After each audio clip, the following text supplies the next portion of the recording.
એનો દાખલો આપવાની જરૂર નથી.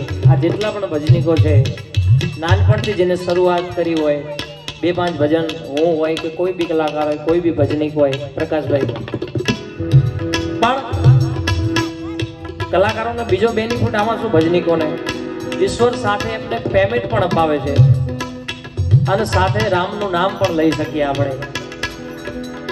અને બીજા વ્યક્તિને જોબ કરવા જવાનું, નોકરીએ જવાનું, પણ એમાંથી ફુરસત મળે ત્યારે માણસ મંદિરે જાય અને રામનું નામ લે. પણ ભજનીકોને આ ઈશ્વરના ચહિતા દીકરાઓ છે, આમ દેશી ભાષામાં વાત કરું તો. એટલે આપણને સિલેક્ટ કર્યા છે ભગવાને. એટલે કાંઈક આપણા પૂર્વજોની કાંઈક કમાણી હશે, જેટલા પણ અહીંયા બેઠા છે. કાંઈક એવું ભજન થઈ ગયું હોય કે આપણે સાથે દરરોજ રાત્રે ભગવાનનું નામ જ લેવાનું એમ, અને ઉપરથી ભગવાન વાપરવા પૈસા આપે છે. એટલે એથી વિશેષ શું હોય ભાઈ? એટલે આગળ વસ્તુ છે.